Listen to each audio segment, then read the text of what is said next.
आज मैं आपको आलू का नमकीन चिड़वा बनाना बताती हूँ कैसे बनाया जाता है। इसे हम कोई भी नॉर्मल आलू के साथ बना सकते हैं। ऐसा कुछ भी नहीं है कि इसके लिए कोई स्पेशल आलू की ज़रूरत पड़ती है। आपके पास जो भी आलू है आप उसका इस्तेमाल कर सकते हैं। अगर आपके पास छोटा, बड़ा या मीडियम साइज का आलू है उससे भी आप इसे बना सकते हैं। उससे भी ये बहुत ही ज़्यादा क्रिस्पी और टेस्टी बनके तैयार होगा।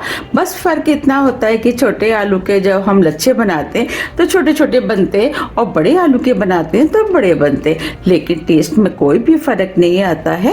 बस आपको नमकीन बनाते समय कुछ बातों का ध्यान रखना पड़ेगा। अगर आप उन बातों का ध्यान रखेंगे तो आपका चिड़वा नमकीन बहुत ही ज़्यादा क्रिस्पी और टेस्टी बनके तैयार होगा। तो चलिए देख लेते हैं इसे कैसे बनाया जाता है। आलू चिड़वा नमकीन बनाने के लिए ये हमने 500 ग्राम मीडियम साइज के आलू लिए हैं। इन आलूओं को हमने अच्छे से धो करके पोंछ लिया है। अब इन आलूओं को हम छील लेते हैं। हम आलूओं को इस तरीके से छीलेंगे। देखिए ये हमने आलू को छील लिया है। इस तरीके से हम सभी आलूओं को छील के तैयार कर लेंगे। आलू को छीलने के बाद हम इन आलूओं को पानी में डाल देते हैं जिससे कि आलू काले ना पड़े।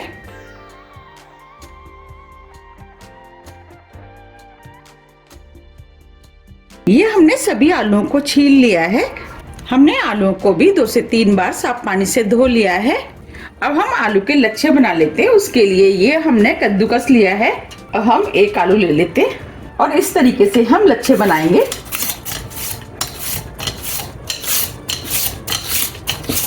अब ये थोड़ा सा आलू का पोर्शन रह गया, इसे हम निकाल देते हैं। हम इसे नहीं कसेंगे, अगर कसेंगे तो हो सकता है हाथ में लग जाए। अब मैं आपको लच्छों को दिखा देती हूँ। देखिए हमें इस टाइप के लच्छे चाहिए। इस तरीके से हम सभी आलूओं के लच्छे बना लेते हैं। ये हमने सभी आलूओं को कस करके लच्छे बना लिए हैं। आप देख पा रहे होंगे कि ये पानी कितना गंदा हो गया है। अब हम इन लच्छों को 3 से 4 बार साफ पानी से धोएंगे। धोने से क्या होगा कि आलूओं के अंदर जितना भी स्टार्च है वो निकल जाएगा। जब आलू के अंदर से अच्छे से स्टार्च निकल जाता है तो आलू के लच्छे बहुत ही ज्यादा क्रिस्पी और टेस्टी बनके तैयार होते हैं। तो अब हम इनको 3 से 4 बार साफ पानी से धो लेते हैं। ये हमने लच्छों को साफ पानी से 4 बार धो लिया है। आप देख पा रहे हैं पानी में बिल्कुल भी स्टार्च नहीं है, पानी एकदम क्लीन है। अब हम लच्छों में से पानी को निकाल देते हैं। तो इस तरीके से हम लच्छों को छलनी पर डाल देते हैं जिससे कि लच्छों के अंदर जितना भी एक्स्ट्रा पानी होगा वो निकल जाएगा।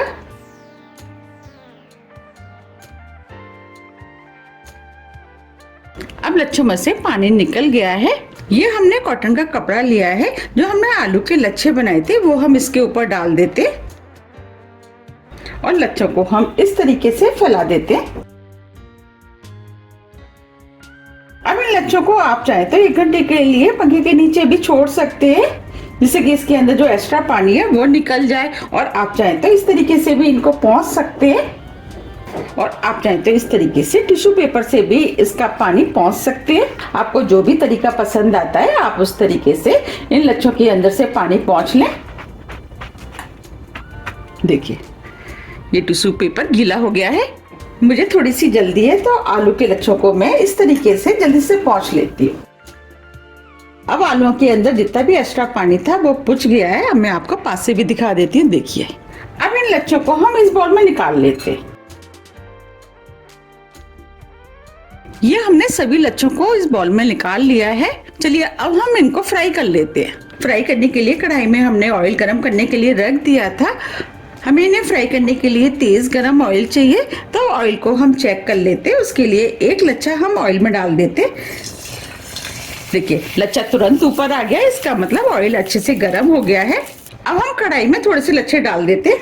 हमें लच्छों को इस तरीके से चारों तरफ फैलाते हुए डालना है जिससे कि आपस में चिपके ना, और हमें थोड़े थोड़े करके ही लच्छों को डालना है। अगर हम ज्यादा डालेंगे तो ऑयल बाहर भी निकल सकता है। आप देख पा रहे हैं लच्छों के ऊपर झाग आने शुरू हो गए हैं। ये जैसे जैसे सिकते जाएंगे झाग कम होते जाएंगे। अब इन्हें हम मीडियम फ्लेम पे फ्राई होने देते हैं। आप देख पा रहे हैं धीरे धीरे झाग भी कम होना शुरू हो गए हैं। हमें फ्राई करते समय ध्यान रखना है कि फ्लेम को हमें मीडियम या स्लो मीडियम फ्लेम पे ही इन्हें फ्राई करना है। हम जितने अच्छे से इनको फ्राई करेंगे उतने ही ज़्यादा क्रिस्पी बनके तैयार होंगे।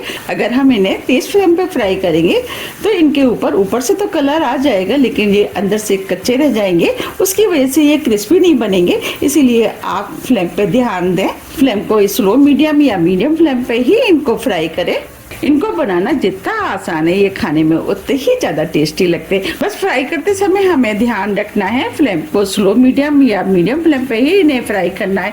अगर आप इस तरीके से फ्राई करेंगे तो आपके लच्छे बहुत ही ज़्यादा क्रिस्पी बनके तैयार होंगे। ये हल्के गोल्डन कलर के हो जाएंगे, इसके बाद हम इनको पलटेंगे। इसके ऊपर जो झाग थे काफ़ी कम हो गए हैं, अब इन्हें हम पलट देते हैं। हमें इन्हें इसी तरीके से उलट पुलट के क्रिस्पी होने तक फ्राई करना है। अब ये फ्राई हो गए और हल्के गोल्डन कलर के भी हो गए हैं। आप सुन पा रहे हैं इसके अंदर से हल्की हल्की आवाज भी आना शुरू हो गई है। अब हम इन्हें निकाल लेते हैं। हम इन्हें छलनी में निकालेंगे जिससे कि इसके अंदर जो एक्स्ट्रा ऑयल होगा वो निकल जाएगा। आप चाहे तो इन्हें टिश्यू पेपर पे भी निकाल सकते हैं।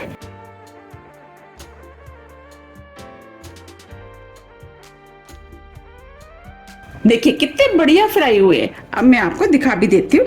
तो इसमें से मैं एक ले लेती हूँ। देखिए हम इन्हें तोड़ रहे तो ये इजीली टूट रहे हैं। और देखिए एकदम चूरा हो गए हैं। इसका मतलब ये काफी क्रिस्पी बने हैं। अब हम कढ़ाई में और डाल देते और इनको भी हम बिल्कुल उसी तरीके से फ्राई कर लेंगे जैसे हमने पहले किए थे। ये हमने सभी आलू लच्छों को फ्राई कर लिया है। अब हम आलू लच्छों को इस बॉल में डाल देते। ये हमने आधा कप कच्ची वाली मूंगफली ली है, इन्हें भी हम इसी ऑयल में डाल देते हैं और मीडियम फ्लेम पे 2 से 3 मिनट के लिए इन मूंगफलियों को इसी तरीके से चलाते हुए फ्राई कर लेते हैं।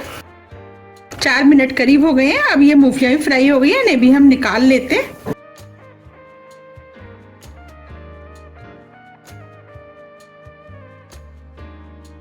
ये हमने सभी मूंगफलियों को निकाल लिया है। ये हमने 3 से 4 हरी मिर्च ली है जिसे छोटे पीस में काट लिया, वो डाल देते हैं। ये हमने 8 से 10 काजू लिए हैं जिसे हमने 2 पीस में काट लिया है, इन्हें भी डाल देते। थोड़े से करी पत्ते, 1 टेबल स्पून किशमिश लिए, इसे भी डाल देते। अब सभी चीजों को 1 मिनट के लिए मीडियम फ्लेम पे भून लेते हैं। अब ये सभी चीजें भुन गई हैं। अब इन्हें भी हम मूंगफलियों के साथ निकाल लेते हैं।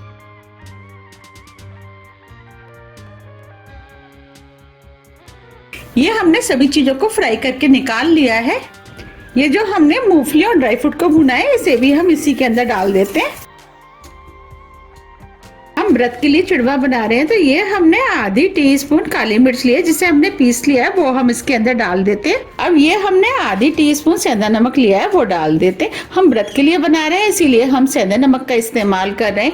अगर आप व्रत के लिए नहीं बना रहे हैं तो आप इसकी जगह 1 टीस्पून चाट मसाला डाल सकते हैं या आप अपने टेस्ट के अनुसार इसके अंदर लाल मिर्च का भी इस्तेमाल कर सकते हैं। अब ये चिड़वा खट्टा मीठा लगे तो अब इसके अंदर 2 टीस्पून हम पाउडर शुगर डाल देते हैं। पाउडर शुगर आप अपने टेस्ट के अनुसार थोड़ा सा कम या ज्यादा भी कर सकते हैं। अब सभी चीजों को हम इस तरीके से मिक्स कर लेते हैं और आप चाहते हो इस तरीके से हाथ से भी मिक्स कर सकते हैं। ये हमने चिड़वे को अच्छे से मिक्स कर लिया है। आप देख पा रहे कितना बढ़िया चिड़वा बनके तैयार हुआ है। अब हम चिड़वे को सर्व कर लेते हैं। आप देख पा रहे कितना बढ़िया चिड़वा बनके तैयार हुआ है। आप इसे किसी भी एयर टाइट डब्बे में भर करके महीनों रख के भी खा सकते हैं। ये खाने में बहुत ही ज्यादा टेस्टी बना है और बहुत ही ज्यादा क्रिस्पी भी। तो आप भी इसे बनाइए, खाइए, फिर मुझे कमेंट्स करके ये जरूर बताइए कि आपको ये कैसा लगा। मुझे उम्मीद है कि आपको ये बहुत ज्यादा पसंद आएगा। आप इसे सिर्फ व्रत में नहीं कभी भी बना करके खा सकते हैं क्योंकि खाने में बनता ही इतना टेस्टी है। तो आप मुझे कमेंट्स करके ये जरूर बताइए कि आप इसे कब बना रहे हैं। ये घर में बहुत कम पैसों में बनके तैयार हो जाता है। अगर हम इसी चिड़वे को मार्केट में लेने जाते हैं तो ये बहुत ही ज्यादा कॉस्टली मिलता है।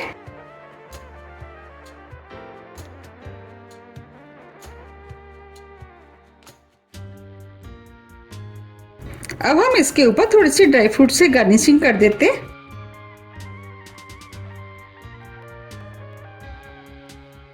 अब मैं आपको इस चिड़वे को पास से भी दिखा देती हूँ। देखिए कितना बढ़िया आलू का चिड़बा बनके तैयार हुआ है। अब मैं आपको ये भी दिखा देती हूँ कितना क्रिस्पी बना है।